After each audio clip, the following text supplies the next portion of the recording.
Un gran saludo, mis amigos. En esta charla de bioética, soy el padre Alfredo Cioffi y Jorge Sánchez me ha pedido que les dé una charla de bioética, de nuevo, como eso hemos hecho en años anteriores. Así que comenzamos, como siempre, con una pequeña oración.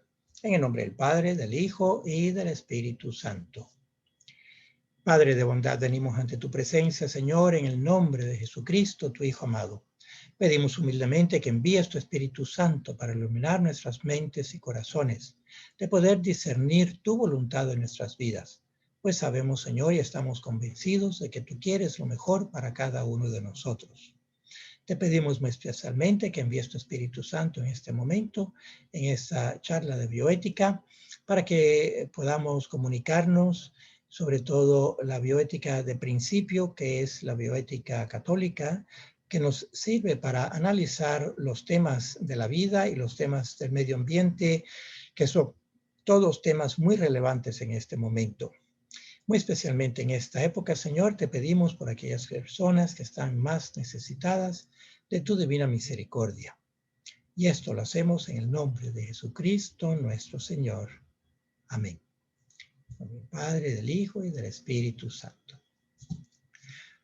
Ok, entonces vamos a hablar un poquito sobre la bioética. Primero, una introducción general.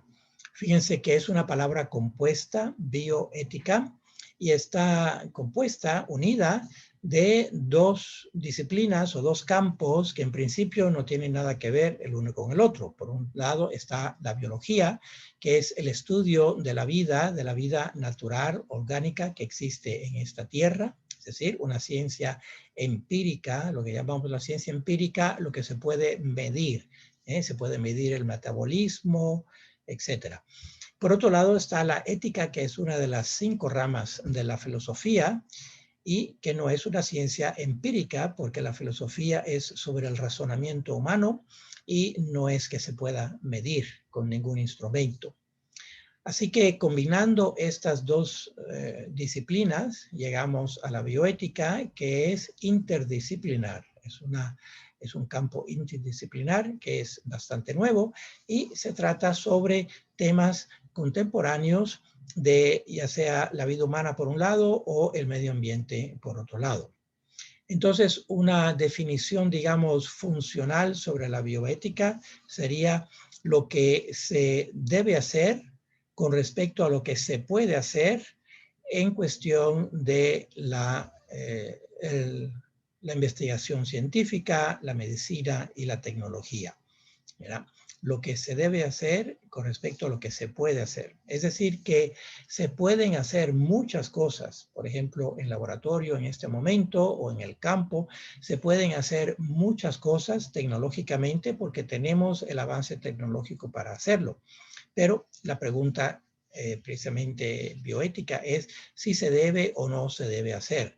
Por ejemplo, se pueden hacer clonación humana, ¿no? Porque ya se ha hecho la clonación de mamíferos hace muchos años y entonces biológicamente nosotros somos mamíferos y es la misma técnica para clonar una oveja o para clonar un ser humano. En el laboratorio, biológicamente es la misma técnica. Entonces, se puede hacer tecnológicamente, pero la pregunta básica es si se debe o no se debe hacer. Y ahí está la pregunta ética, ¿verdad? Del comportamiento bueno o malo del ser humano. Esa es, en resumen, digamos, el campo de la bioética. Ok, entonces, como ustedes ven, se necesita cierta competencia para poder hablar correctamente de la bioética, de los temas de bioética. Esa competencia tiene que ver con respecto a nuestros estudios y nuestra experiencia también y cómo razonamos los temas, los problemas de la vida para que tengamos credibilidad. Entonces, brevemente, bueno, porque todo el mundo tiene una opinión y respetamos las opiniones de toda persona, pero no toda opinión es correcta, ¿verdad? No toda opinión es correcta. Así que es importante cada vez que hablamos de bioética que la persona que nos está hablando tenga las credenciales suficientes y correctas para podernos hablar del tema. Sobre todo cuando hablamos de bioética de principio y la bioética católica. Pues entonces, brevemente, mis credenciales son que, bueno, soy sacerdote de la Arquidiócesis de Miami por más de 35 años ya. Aparte de eso, académicamente he sacado 2 doctorados. Un doctorado en teología moral en la Universidad Gregoriana en Roma y otro doctorado en genética en la Universidad de Purdue en Indiana. Y actualmente enseño en la Universidad de San Tomás, aquí en Miami, precisamente, ya por más de una docena de años. Entonces, como ustedes pueden ver, pues tengo la competencia, digamos, académica, por un lado la parte científica de la biología, de la genética, por otro lado la parte teológica, pero acuérdense que para hacer teología se necesita también filosofía, es decir, que en los estudios del seminario nosotros primero sacamos filosofía y después avanzamos a sacar la teología, ¿verdad? Porque el instrumento, digamos, las herramientas de la teología es la filosofía. Ok, dicho eso, entonces vamos a ir adelante y les digo que hoy en día básicamente podemos reducir el análisis bioético a 2 grandes campos o 2 grandes ramas o 2 formas distintas de hacer el análisis bioético. ¿Ok? 2 formas de hacer el análisis bioético que son muy distintas una de la otra. Está por un lado la bioética utilitarista y por otro lado la bioética de principio. Entonces, en resumidas cuentas, en la bioética utilitarista, el fin justifica los medios. El fin justifica los medios, lo cual realmente no es aceptable para nosotros, porque como católicos, los medios tienen que ser justificados también. O sea, que no basta que el fin sea un fin bueno o un fin ético o noble, los medios para llegar allá también tienen que ser medios buenos, éticos, y justificables. ¿Okay? Entonces, en la bioética de principio, el fin no justifica los medios, sino que los medios tienen que ser justificados también éticamente.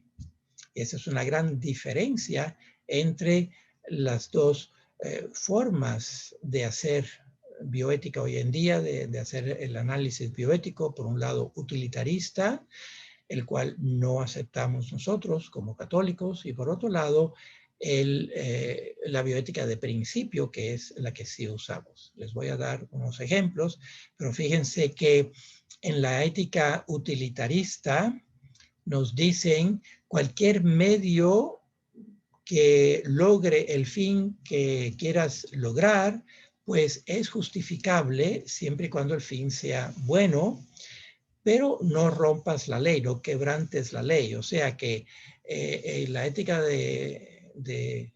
la ética utilitarista no es que nos inviten a hacer algo ilegal. No, dicen siempre que sea legal, pues adelante. Entonces, por ejemplo, hasta el día de hoy la clonación humana no es ilegal, no está prohibida.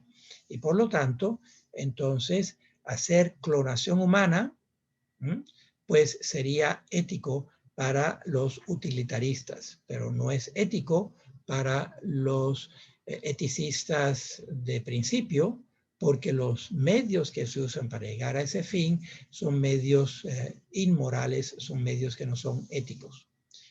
Ok, en última instancia, entonces, como los bioeticistas pragmáticos o utilitaristas nos dicen no quebrantes la ley, entonces lo que lleva es a un legalismo. Es decir, mientras sea legal, pues adelante, no hay ningún problema ético. ¿Ven? Eso lo que lo lleva a uno es a un legalismo, a hacer un análisis legalista, que es precisamente de lo que se quejaba nuestro Señor Jesucristo allá en su época, cuando acusaba a los fariseos y a los saduceos y a aquellos jerarcas de su época que estaban corruptos, los acusaba precisamente de legalismo, es decir, que vivían la letra de la ley, pero no vivían el espíritu de la ley, no vivían el corazón de la ley, sino que nada más la letra de la ley, o sea, lo que decía que no podías hacer trabajo en sábado, ¿eh? No podías hacer trabajo en sábado, y ellos mismos rompían esas leyes. Entonces, la ética utilitarista lleva a este legalismo mientras no sea ilegal. Bueno, pues le voy a dar un ejemplo que espero sea bastante evidente para ustedes, donde no podemos vivir de un legalismo, porque la ley positiva pues no puede cubrir todos los casos de acción del ser humano. Sería demasiado onerosa, se metería demasiado en nuestras vidas si la ley civil, lo que se llama la ley positiva, cubriera todos los casos de la bioética, de lo que es correcto, el comportamiento correcto o no correcto. El ejemplo que les voy a dar es adulterio. Yo espero que todos estemos de acuerdo de que el adulterio es algo inmoral, que no es ético el adulterio, es decir, engañar a la esposa, el engañar al cónyuge o inclusive a la novia o al novio, ¿me entienden? O sea, que haya una infidelidad en el ámbito sexual o en cualquier otro ámbito, pues no es ético, no es correcto, no es moral. El adulterio es inmoral. Y sin embargo, no es ilegal. ¿Cuándo fue la última vez que ustedes se enteraron de alguien que fue encarcelado o fue enjuiciado por ser infiel a su cónyuge? No existe, no ocurre. Y sin embargo, la infidelidad desgraciadamente está ocurriendo en este momento en ciertos sectores. Algunas personas le están siendo infiel a su cónyuge en este momento, ¿verdad? Y sin embargo, esas personas no son arrestadas porque no es ilegal la cuestión del adulterio. ¿Ven? Así que ahí tienen un ejemplo donde hay algo que es legal. Si no es ilegal, pues es legal.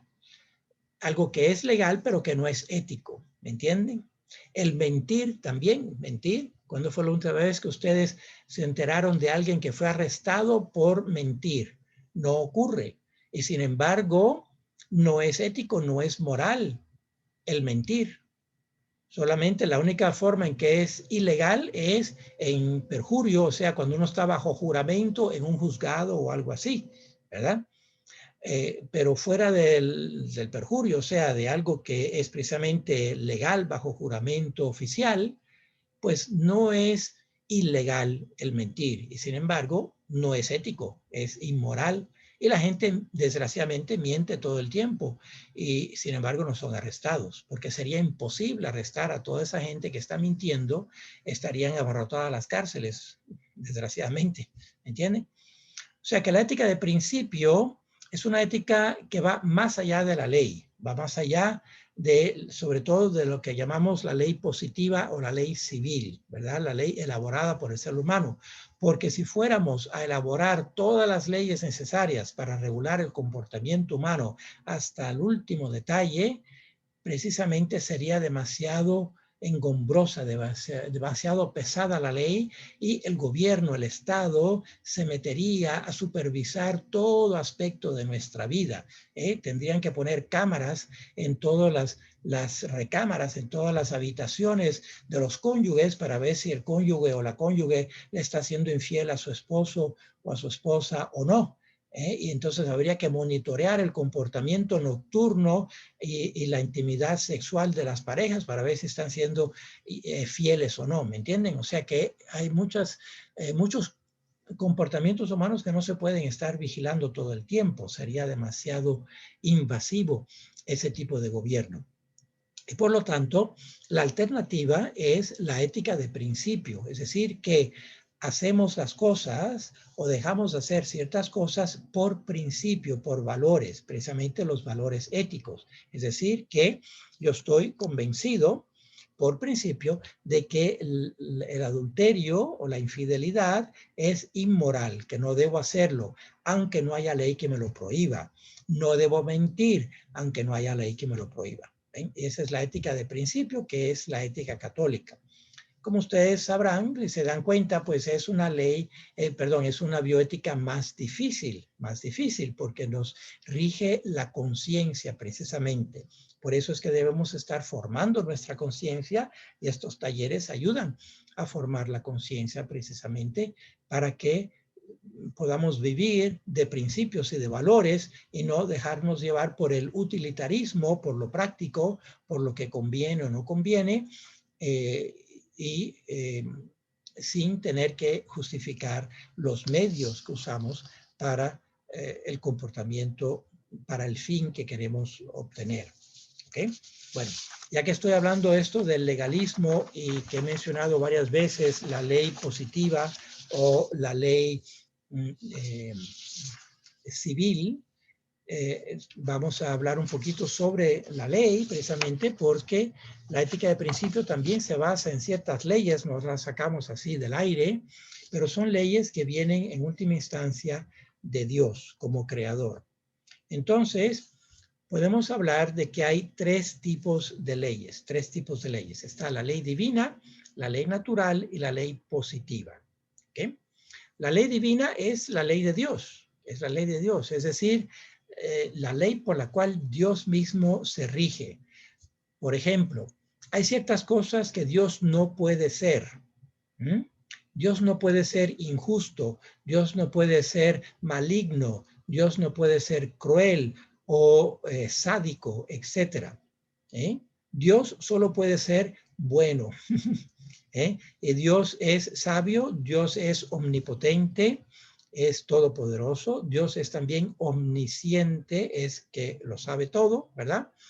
Y esas son ciertas cualidades o características de Dios, porque Dios mismo se rige por ciertas leyes que le nacen, digamos, de su propia naturaleza divina. Es lo que se llama la ley divina, la ley de Dios. Entonces, está también la ley natural, que es la ley que rige precisamente la naturaleza, incluyendo la naturaleza humana.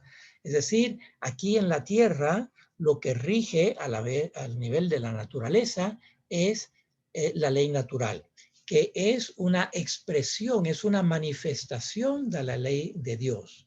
Sobre todo de la bondad de Dios. Es decir, que Dios no necesitaba crear nada de lo que existe. Dios estaba perfectamente contento y completo en sí mismo en las tres personas divinas que conocemos a través del misterio de la Trinidad, que el mismo Jesucristo, la segunda persona, nos manifestó, porque nosotros no teníamos acceso interno, digamos, a lo que es la Trinidad. Máximo, hubiéramos creído siempre en un solo Dios como todopoderoso, ¿verdad? Pero no teníamos acceso a esa información de que ese Dios todopoderoso, que es un solo Dios, una sola naturaleza divina, resulta que son tres personas divinas, el misterio de la Trinidad. No teníamos acceso a ese misterio si Jesucristo no nos lo hubiera revelado. Y nos revela a Dios Padre, es decir, el Padre mismo de Él, que es nuestro Padre también, nuestro Padre Celestial. Entonces, Él que es la segunda persona, el Hijo, y entonces el Espíritu Santo, que es también esa persona tan misteriosa, el Espíritu Santo, y ellos tres forman esa Trinidad. En fin, la ley natural es una manifestación, es un reflejo de la ley divina aquí en la tierra y en el resto del universo. O sea que el universo se rige por la ley natural. Y también todas las especies aquí en la Tierra, plantas, animales, bacterias, etcétera, todo se rige por la ley natural. Incluyendo el ser humano también. Nosotros, como tenemos una naturaleza humana, pertenecemos orgánicamente a este mundo, ¿ok? Y tenemos que comer y digerir y dormir, etcétera, pues también nosotros nos regimos por la ley natural, que es, como les digo, un reflejo de la ley de Dios, porque refleja la bondad de Dios, la creación que Él hizo voluntariamente y libremente y por amor. Y de hecho, la creación entera está puesta a nuestra disposición no para destruirla, sino para cuidarla, es decir, mayordomía. Y de ahí vienen precisamente los temas de bioética del medio ambiente. ¿Ok? Entonces, en última instancia, la ley natural es una ley natural moral. Por ejemplo, por el hecho de que yo estoy vivo, tengo vida, pues tengo un derecho natural a la vida. Y también tengo un derecho natural a todo lo necesario para mantenerme vivo. Por ejemplo, el poder respirar. Es decir, que nadie me puede prohibir a mí respirar, porque tengo que respirar para estar vivo. También el derecho al agua, por ejemplo. Hay que tomar agua y hay que tomar agua todos los días. Si uno se pasa 3 o 4 días sin tomar agua, los riñones van en paro renal. Así que hay un derecho natural también al agua, y al agua que sea fresca, potable, que me la pueda tomar, que no esté contaminada. Fíjense, son derechos naturales porque me tienen vivo. Entonces, el próximo paso lógico es también un derecho a la comida, porque si yo no como, entonces me muero eventualmente, ¿eh? Así que también tengo derecho a cierta cantidad de comida diariamente. Es un derecho natural, natural. Ahora, también, fíjense, no se puede hablar nada más de derechos, hay que hablar de deberes, porque al mismo tiempo que hay derechos, hay también deberes. Mínimamente el deber de proteger los derechos naturales que tenemos. Entonces, si yo tengo un derecho natural a la vida, también tengo un deber natural de proteger la vida. No solamente la vida humana, mi vida y la vida de mis contemporáneos, sino la vida del resto de la naturaleza también. ¿Ven? Porque hay estos derechos naturales. Y si hay derechos, también deben de haber deberes, deberes para proteger esos derechos. ¿Okay? Entonces, si yo tengo derecho a la comida, tengo el deber de procurarme la comida. Por lo tanto, es decir, tengo que trabajar para poder comprar la comida, etcétera. Lo cual significa que también tengo derecho al trabajo. Tengo derecho al trabajo porque sin trabajo no puedo ganar dinero para poder comer. ¿Ven? Entonces, tengo el derecho al trabajo, y si tengo derecho al trabajo, también tengo el deber de trabajar. Siempre que esté hábil y pueda trabajar, pues debo de trabajar. Esa es la ética de principio. Y la ética de principio se basa precisamente en la ley natural, la ley natural. Ahora, el tercer tipo de ley que les decía es la ley positiva o la ley civil, que es la ley de la cual estamos más conscientes nosotros, ¿ok? La ley positiva o la ley civil es la ley que ha elaborado precisamente la legislación. Cada cuerpo legislativo, ya sea a nivel de ciudad, a nivel de condado, a nivel del estado o a nivel federal, hay ciertos cuerpos legislativos que legislan, que construyen estas leyes positivas. Por ejemplo, las leyes del tráfico, las leyes laborales también, muchas leyes, ¿entienden? Que están escritas en los libros de leyes. Eso es lo que se llama la ley positiva o ley civil. Y todos somos sujetos de esa ley. Ahora, se supone que esa ley positiva sea una ley buena, sea una ley ética, moral. Y la ley positiva, que es ética, es la que se deriva de la ley natural. Por ejemplo, el tema de la vida humana. Nosotros tenemos derecho a la vida. Entonces, debe de haber una ley que proteja ese derecho, una ley positiva, una ley civil, que dice que es precisamente ilegal matar a otra persona inocente. ¿Ven? Es ilegal matar a otra persona inocente. Se llama asesinato. Y eso sí está codificado en la ley positiva. ¿Ven? Así que toda ley positiva que es buena, toda ley civil que es buena, de una forma u otra es una ley que se deriva de la ley natural, que protege y promueve los valores de la ley natural. ¿Ok? Entonces, la ética de principio, la bioética católica está fundamentada, está basada en la ley natural, que es un reflejo de la ley de Dios, y por eso siempre buscamos también interactuar con la legislación, con el cuerpo legislativo, de nuevo, ya sea a nivel local de la ciudad o a nivel del condado, o a nivel estatal, o a nivel federal, para que esas leyes positivas sean leyes buenas y que realmente sí sean positivas en el sentido ético, en el sentido moral, de proteger la vida humana, de proteger el medio ambiente también, etcétera. ¿Ven? Entonces, esas tres leyes, cuando existe ese flujo, digamos, de la ley de Dios a la ley natural, a la ley positiva, pues entonces nos encontramos en un medio ambiente bueno, en un gobierno, digamos, bueno, que va a ser ético y va a ser moral.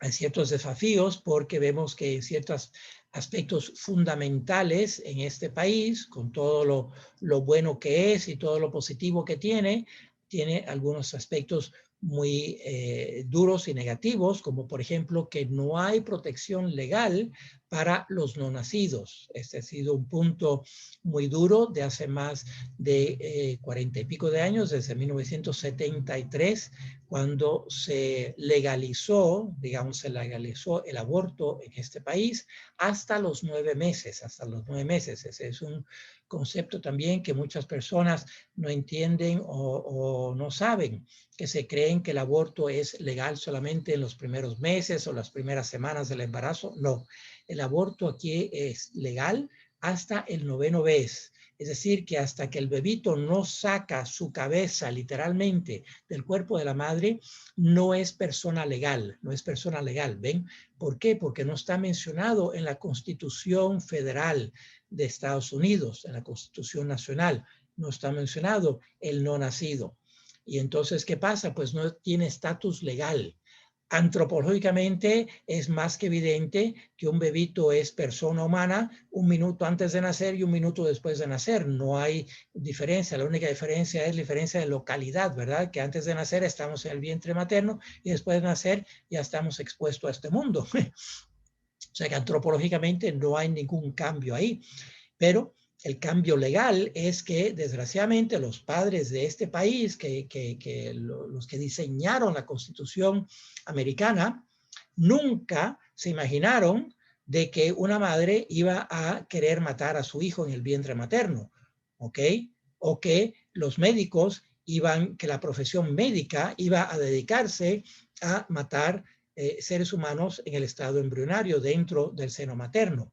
Nunca se imaginaron que llegáramos a tal crueldad, a tal incomprensión, a tal legalismo precisamente. Entonces simplemente no mencionaron al feto humano, al embrión humano, a los no nacidos en la Constitución americana. Eso es como un fallo, un hueco. Es lo que les decía antes. No llegaron a ese punto de detalle. Y desgraciadamente, por no haber tenido ese punto de detalle en aquella época cuando se hizo la Constitución americana a nivel nacional, pues entonces este grupo de feministas radicales allá en 1973, un par de abogados que querían precisamente legalizar el aborto a nivel nacional para hacer negocio de ello, pues entonces explotaron ese punto, ¿verdad?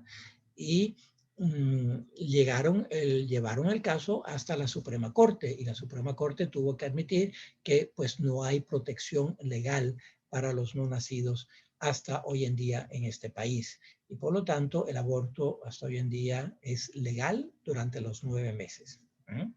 Sí, desgraciadamente. Bueno, ahí vemos un punto precisamente donde es un punto dramático de diferencia entre la ética utilitarista y la ética de principio. Porque una madre embarazada que no quiere ese bebito, digamos que fue un embarazo no planificado, ¿ok? Un embarazo no planificado, pues entonces es un shock, es un susto para esa mujer de repente darse cuenta que está embarazada y no quiere ese embarazo y le interrumpe su estilo de vida. Entonces, el utilitarista te dice, bueno, si ese embarazo es un problema, pues deshazte del embarazo, quítate el embarazo, ¿verdad? Termina el embarazo, termination of pregnancy. Y por lo tanto, es bien que no sea ilegal, no estás rompiendo ninguna ley, así que adelante. tu fin es que quedes libre de ese embarazo, pues usa el medio, cualquier medio que sea disponible, siempre y cuando no sea ilegal. Y como es legal, pues hazte el aborto. Eso sería un análisis utilitarista. Por supuesto, nosotros como católicos estamos en contra de ese análisis porque es la ética de principio. La ética de principio dice que ese ser humano que llevas en el vientre, pues es un ser humano, tan humano como ustedes y yo, pero en etapa de desarrollo, por supuesto, pero es humano y por lo tanto no se le puede matar. No se le puede matar, hay que protegerlo. No se le debe matar. ¿Ven? Y esa es la ética de principio, que por supuesto es una ética, como les digo, más difícil porque nos lleva a nivel de la conciencia. Aunque no sea ilegal, aunque no sea inmoral, aunque no sea ilegal, si es inmoral hay que evitarlo. Esa es la ética de principio. Ok, entonces siempre la ética de principio va a ser un estándar más alto.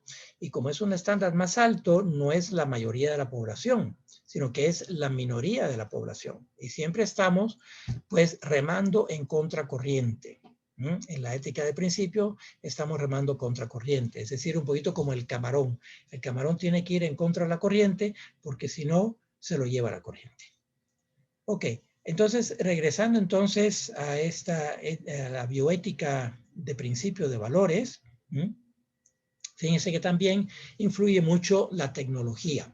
Y por eso hoy en día la bioética de tanto utilitarista, pero más la de principio, es la que está muy al día con los temas, precisamente porque los temas siguen ampliándose. ¿Por qué? Porque está muy entrelazada con la tecnología. Es decir, que lo que era ciencia ficción hace unos años, hoy en día se puede hacer en laboratorio. Lo que antes era ciencia ficción, hoy en día se puede hacer en laboratorio, en la clínica o en la investigación en el medio ambiente, etc. ¿Okay? Así que, pues aquí voy a darles algunos ejemplos para que ustedes vean esto de la bioética de principio y cómo hay que enseñarla en cada generación de nuevo también. ¿Por qué? Porque nadie de nosotros nace con conocimiento. Nacemos en blanco completamente. Y si nadie nos enseña a leer, a escribir, a hacer aritmética, no podemos razonar. Nos quedamos como animalitos a nivel de instinto. ¿Entienden? Así que alguien, gracias a Dios, se ocupó de enseñarnos algo, a leer, a escribir, y eso nos ayuda a pensar, porque también tenemos que pensar en algún idioma. Y si no se nos enseñaron un idioma, no podemos ni pensar. Fíjense.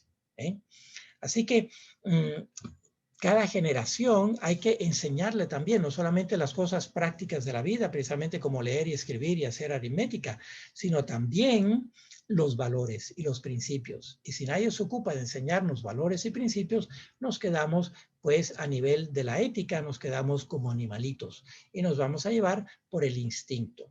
¿Ven? Y el instinto a veces nos lleva a hacer cosas buenas, pero a veces nos lleva a hacer cosas malas. Entonces hay que controlar los apetitos, porque si no, entonces los apetitos nos van a controlar a nosotros. Ok, entonces les hablaba que hoy en día la bioética está siendo muy influenciada por la tecnología, precisamente porque lo que antes era cuestión de ciencia ficción, pues hoy en día se está dando y se puede hacer, ¿verdad? Ahora regreso siempre a esa definición que les di al comienzo, precisamente de se puede, pero si se debe o no se puede o no se debe. Es decir, que la diferencia entre se puede y se debe, la diferencia entre poder y deber, no es una diferencia gramatical solamente, es una diferencia sustancial, es una diferencia existencial, que a veces significa la diferencia entre la vida o la muerte, precisamente. Hacer esa distinción entre poder y deber nos puede llevar a la vida o a la muerte, a nosotros o a otras personas o al medio ambiente. Ok, les voy a dar algunos ejemplos aquí donde vemos que la tecnología permite hacer cosas hoy en día que no se deben hacer, Por ejemplo, el tema de los transgéneros. También el tema del suicidio médicamente asistido. Y otro es el tema de las quimeras. O sea, le voy a dar algunos ejemplos aquí en distintas ramas de la investigación científica hoy en día. El caso de la ideología del transgénero. La ideología del transgénero se basa fundamentalmente en hacer una separación radical entre el sexo y el género, ¿verdad?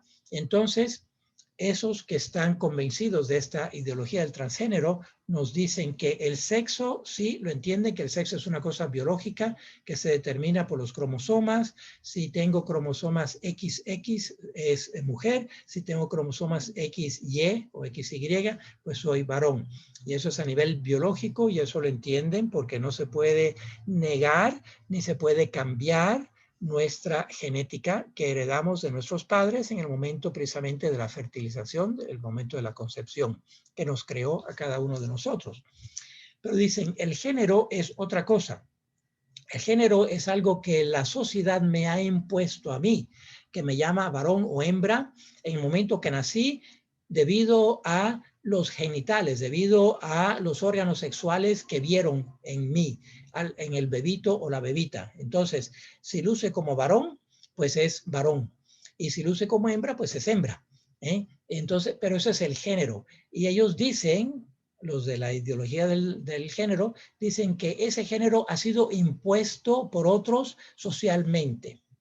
Pero que si yo me siento que estoy en el cuerpo equivocado, es decir, que digamos si yo estoy en un cuerpo masculino sexualmente, o sea, en la determinación de mi sexo biológico en un cuerpo masculino, pero me siento mujer, entonces estoy atrapado en un cuerpo opuesto, estoy atrapado en el cuerpo equivocado, ¿verdad?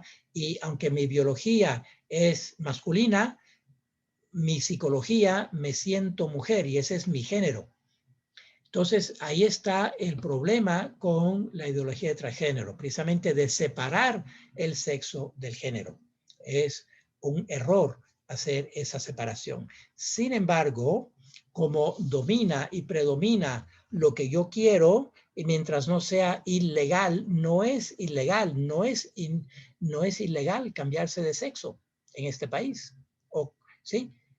No es ilegal y por lo tanto es legal. Si es legal, pues lo puedo hacer, ¿verdad?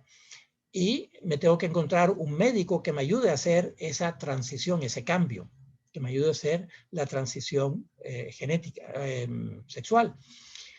Pero no es moral, no es ético, porque estoy separando precisamente sexo y género que deben de permanecer juntos. Es decir, que el sexo, digamos, es la parte biológica de mis cromosomas, la parte física de mi cuerpo, ¿m? Y el género es el complemento psicológico que va con la parte física de ser varón o de ser hembra. Por lo tanto, sexo y género realmente son dos aspectos de una misma realidad, de ser hombre o mujer, de ser masculino o femenino. El sexo es, digamos, la parte física, fisiológica, y el género es la parte psicológica, ¿no? De actuar como el sexo que soy, como hombre o mujer, varón o hembra. Entonces, sin embargo, como no es ilegal cambiarse de sexo o cambiarse de género aquí en este país, entonces me encuentro un médico que me haga el cambio, me haga la transición. Y la transición es bastante complicada. Primero es hormonal, psicológica, con tratamiento psicológico y hormonal, y después se pasa a la otra etapa que es la parte quirúrgica y la cirugía de digamos, de la cintura para arriba es la primera etapa de cirugía y después la cirugía de la cintura para abajo, ¿ok? Todo eso lleva mutilación, lleva cambios drásticos de la persona para que luzca del sexo opuesto. O sea que un hombre, después de hacer la transición completa, que toma bastante tiempo, con todo el proceso, un hombre que transiciona y se vuelve mujer, pues aparenta por fuera, luce como mujer, pero toda célula de su cuerpo sigue siendo célula XY o XY, es decir, que cada célula de su cuerpo sigue siendo una célula masculina. Y el mismo argumento para la mujer que transiciona a hacerse hombre. Aunque luzca como hombre en lo exterior, internamente en su cuerpo biológico, físico, sigue siendo mujer porque todos sus cromosomas son XY, cada célula. ¿Me entiende? Y ahí está el detalle y la dificultad. Pero, en fin, en la ética de utilitarista, pues simplemente dice, si tú como mujer te sientes varón, pues adelante, métele mano, encuentra el médico que te hace la cirugía y vuélvete varón. Y si tú, varón, te sientes como hembra, te sientes mujer, pues también adelante con la cirugía y te haces mujer. ¿Entienden? Pero es una, digamos, es una deshonestidad con uno mismo. Es una deshonestidad con uno mismo porque me puedo sugestionar como hombre de que realmente soy mujer y me quiero comportar como mujer, etcétera. Pero mi cuerpo biológico es el que es, está determinado, como les digo, desde el momento de la concepción. Y por lo tanto, la alternativa en la ética de principio no es transicionar, no es hacer la transición de género, sino que más bien es terapia psicológica y dirección espiritual. Las dos tienen que ir mano a mano, terapia psicológica y dirección espiritual, para que esa persona no transicione. Y de hecho, han dado ya casos de que si la persona que se siente transgénero estaba descontenta antes de la transición, después de la transición estuvo mucho más descontenta y el rédito de suicidio después de transicionar es altísimo, es como 15 veces más alto que antes de la transición. Es decir, que si estaban descontentos antes de la transición, después de la transición están más descontentos todavía.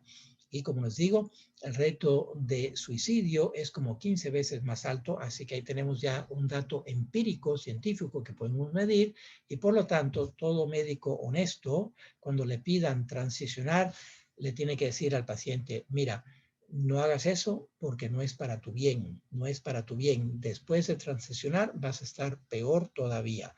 La alternativa es, como les digo, terapia psicológica y dirección espiritual para estabilizar a esa persona que se siente que está en el cuerpo equivocado. Ok, ese es un ejemplo muy gráfico donde se ve que se puede hacer clínicamente hoy en día, pero no se debe hacer bioéticamente. ¿Ven? Se puede hacer clínicamente, pero no se debe hacer bioéticamente. Ok, el suicidio médicamente asistido es otro. Suicidio médicamente asistido es cuando ya yo no estoy contento con mi vida, puede ser que tenga una enfermedad terminal, puede ser que esté en mucho dolor o sufrimiento y le pido al médico que me dé una dosis, que me prescriba una dosis letal, mortal, que típicamente consiste en una dosis doble de fármacos que son regulados por el gobierno, que solo se pueden conseguir con receta. Y el primero es un somnífero, es decir, que me pone a dormir, básicamente. Y el segundo es una sobredosis de cloruro de potasio, lo cual me da un ataque al corazón, ¿verdad? Un infarto cardíaco. Entonces, ese es el suicidio médicamente asistido. Una serie de personas, o porque están deprimidas, o porque son hipocóndricas, o porque tal vez tengan una enfermedad terminal con mucho dolor o sufrimiento, ya no quieren vivir. Le piden al médico que le dé esa dosis letal. Y entonces el médico le da la receta para esa dosis doble. Obviamente, las dos pastillas hay que tomárselas simultáneamente para que haga el efecto necesario. Pues resulta que el suicidio médicamente asistido ya es legal en una docena de estados en Estados Unidos, una docena de estados. Y sin embargo, no es ético, ¿verdad? No es moral quitarse la vida, no es moral suicidarse. Y por lo tanto, ahí vemos otro ejemplo donde se puede hacer clínicamente porque no es ilegal, es decir, en los estados donde ya se ha legalizado el suicidio médicamente asistido, entonces no es ilegal y sin embargo no es ético, no es moral. Por lo tanto, se puede, pero no se debe. ¿Ven? Otra gran diferencia, otro ejemplo de diferencia radical entre la ética utilitarista y la ética de principio. El tercer ejemplo que les iba a dar es sobre las quimeras. La quimera es un organismo que tiene parte de una especie y parte de otra especie. Esa es la quimera. Mitológicamente, en la antigüedad, estas quimeras son precisamente lo que se llaman animales mitológicos, allá de la Grecia antigua, de la Grecia clásica, varios siglos antes de Cristo, que tenían, por ejemplo, el cuerpo de un caballo y la cabeza de un león o la cabeza de varias serpientes, etcétera. Eran animales, figuras mitológicas de la mitología griega clásica antigua y de otras culturas también mitológicas. El león, por ejemplo, con alas, etcétera. Esos son quimeras. Bueno, resulta que hoy en día se pueden hacer quimeras en el laboratorio, se pueden hacer quimeras. Y hace unos 3 o 4 años salió precisamente una propuesta para hacer una quimera entre un ser humano y un puerco. Fíjense, locura completamente. Y sin embargo, se puede hacer. Es decir, que hay un proyecto andando muy grande que es el proyecto del cerebro humano. Es un proyecto que lleva ya varios años y es tratar de investigar todo lo posible sobre el cerebro humano, desde el nivel bioquímico hasta el nivel psicológico y hasta espiritual del cerebro humano. Todo aspecto, lo más que se pueda conocer sobre el cerebro humano, porque eso se considera lo que se llama ciencia básica, investigación básica, que después se lleva a la aplicación de la medicina y otros campos, en la psicología, etcétera, el objeto es sanar personas que están enfermas, ya sea físicamente o psicológicamente, etcétera. Y por lo tanto el fin es bueno, pero los medios, ahí vamos a los medios también deben de ser medios buenos, éticos, en la ética de principio.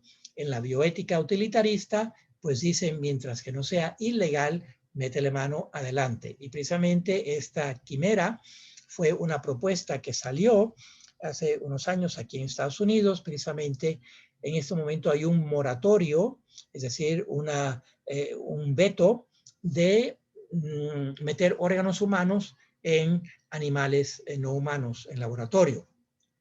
Y el Instituto de Salud Pública de Estados Unidos quiso quitar ese veto en el caso específico del cerebro humano. Es decir, que querían generar literalmente un cerebro sustancialmente humano en un puerco, ¿ok? En un animal que se iba a usar para investigación. Es decir, si logran conseguir generar un cerebro sustancialmente humano en un puerco, pues entonces ya no hay que pedirle permiso al puerco, por ejemplo, para hacer investigación sobre ese cerebro, porque es puerco.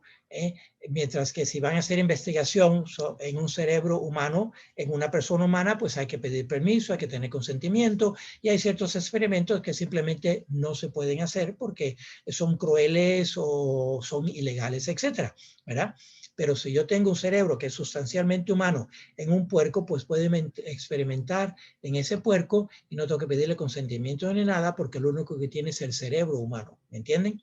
Así que ese era el motivo para hacer esto, completamente descabellado, fuera de serie. Y sin embargo, esta propuesta fue extendida a este Instituto de Investigación de Salud Pública de Estados Unidos a nivel nacional. Y gracias a Dios, suficientes personas se quejaron en contra de quitar ese moratorio y por lo tanto no lo hicieron a nivel federal, Pero hubo un laboratorio en California que sí, con dinero privado, con dinero estatal y con dinero privado, sí hicieron el experimento de meter ciertas células humanas, inserirlas en embriones de puerco. Lo hicieron aquí en Estados Unidos, en el Instituto Scripps, en La Joya, en California. Y después esos embriones que eran quiméricos, porque ya tenían unas células humanas integradas dentro del puerco, las mandaron a España, donde hay muchas granjas de puerco, muchas fincas de puerco, y ese embrioncito lo implantaron en una puerca allá en España para llevarlo a un desarrollo, un cierto desarrollo. Después mataron ese embrión dentro de la puerca para que no llegara a término completo. Pero lo que querían probar es lo que se llama probar el principio de que sí se puede hacer, de que se puede hacer tecnológicamente. Y efectivamente lograron hacer que células humanas se integraran al embrioncito del puerco, y ese puerco después fue implantado, como les digo, en una puerca, y se llevó a un poquito de desarrollo embriónico para ver si se daba el proceso. Y se dio. Después mataron a ese embrión, no lo llevaron a término, porque simplemente querían probar el principio de que sí se podía hacer, ¿verdad? Pero es un principio biológico, no es un principio ético. Entonces ahí vemos una gran diferencia también entre lo que es la ética utilitarista y lo que es la ética de principio. En la ética utilitarista o pragmática dirían, bueno, fantástico, porque así podemos lograr construir, manufacturar un cerebro humano en un puerco y podemos experimentar sobre ese cerebro humano sin que sea una persona como tal. Sin embargo, en la ética de principio, nosotros decimos no, porque la conciencia humana reside precisamente en el cerebro humano, ¿verdad? La conciencia humana reside en el cerebro humano. Y cuando ese puerquito con cerebro humano nazca, pues ese cerebro humano va a decir, ¿qué hago yo aquí adentro de un puerco? Porque es humano y tiene conciencia humana. Y por lo tanto, la ética de principio dice definitivamente no hacer algo así. ¿Entienden? Bueno, pues ahí les he dado varios ejemplos entonces de la diferencia entre ética de principio y ética utilitarista. Por supuesto, la ética católica es ética de principio y es la ética más difícil de hacer porque va en contra la corriente. En contra de la corriente, acuérdense que la tecnología sigue avanzada, sigue avanzando a un paso galopante, y entonces, claro, si hay tecnología, también hay economía detrás de eso. Cada éxito que tienen en esos experimentos, pues significa más auge económico, y si hay auge económico detrás de eso, pues también va a haber política metida ahí, y entonces se complica el cuadro de la bioética hoy en día precisamente porque pasa del experimento de la tecnología, pasa a la economía, y de la economía pasa a la política, y por lo tanto son temas complicados. En última instancia, como les he mencionado, la bioética hoy en día se divide en estos dos grandes campos, o sea, ya como sujeto de estudio, no como análisis, el análisis utilitarista o de principio, sino más bien como el sujeto, ¿verdad? El campo de estudio son dos grandes campos, el campo de la vida humana o el campo del medio ambiente, o sea, la bioética de la vida humana o la bioética del medio ambiente. Y en el campo de la bioética de la vida humana se subdivide en tres otras categorías, como es el principio de la vida, el comienzo de la vida, al final de la vida, o sea, al comienzo de la vida, temas de aborto, fertilización in vitro, clonación humana, todo eso. Temas del final de la vida, como el suicidio médicamente asistido, la eutanasia, y temas del cuidado de la salud en medio, durante la vida, como es el tema de la ideología de transgénero. ¿Ven? Esos son los tres grandes campos, digamos, de la bioética de la vida humana: al comienzo de la vida, en medio de la vida, en el cuidado de la salud, y al final de la vida.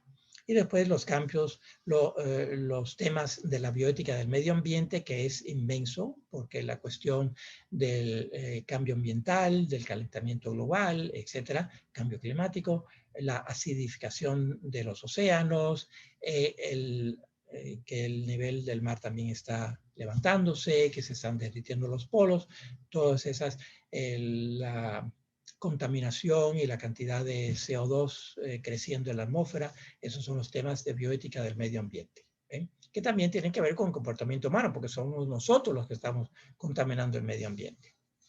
Bueno, mis amigos, pues ahí tienen ustedes esta charla. Ya estamos casi a la hora más o menos, pero que dejar unos minutos por si tienen alguna pregunta o comentario que quieran hacer, con todo gusto. Lo que vamos a hacer es que esta charla en sí, como ustedes ven, está pregrabada porque yo me encuentro fuera de Miami en este momento, me encuentro en Nueva York, o sea, cuando estoy pregrabando la charla, todavía estoy aquí en Miami, pero para cuando se dé la charla voy a estar en Nueva York, en Buffalo, New York, con familiares y amistades, y por lo tanto es pregrabada. Pero cuando pasen esta charla, pues yo voy a estar disponible al final de la charla, ¿verdad? Al final de la charla me voy a conectar a el Zoom que va a estar andando para poder recibir cualquier pregunta o comentario que tengan, con todo gusto. Entonces ahí nos vamos a expandir los que quieran participar, pues en preguntas o comentarios al final de la charla. ¿Ok? Pues de nuevo, les doy las gracias por su atención y por tener interés en estos temas de bioética. Y les cuento también que en la Universidad de San Tomás, pues yo tengo un programa, lancé un programa, precisamente una maestría en bioética, y Jorge Sánchez les puede hablar en lujo de detalle porque él tomó este programa, se graduó precisamente el año pasado, sacó su maestría en bioética en la Universidad de San Tomás. Si les interesa sacar esa maestría, con todo gusto me pueden mandar un correo electrónico y yo les contesto, les doy más detalles. Básicamente son 30 créditos en total, que es el mínimo para sacar una maestría, 30 créditos, y son 4 semestres, 2 cursos por semestre, o sea, son un total de 8 cursos, y así pues vamos avanzando a través de estos temas. Esos 4 semestres se hacen corridos, típicamente empezamos en el otoño, entonces es otoño, primavera, verano y un segundo otoño. O sea que si empezaran este año, por ejemplo, en este otoño, se estarían graduando ya en diciembre del próximo año. Es como un total de 14 meses en total. En fin, si les interesa más detalle, le pueden preguntar a Jorge o también me pueden mandar un correo electrónico que Jorge se los va a dar ahí para que podamos estar en contacto. Esta maestría en bioética que les actualiza con todos los temas, cubrimos los temas de la vida humana y los temas del medio ambiente. De nuevo, muchas gracias y les deseo todo bien en sus estudios y en sus charlas, en su diálogo, que sigan formando su conciencia para que puedan ser personas de principio y puedan aplicar la bioética de principio en toda instancia de su vida aquí en Miami, donde estén viviendo. Les dejo con la bendición de Dios Todopoderoso, Padre, Hijo y Espíritu Santo. Amén.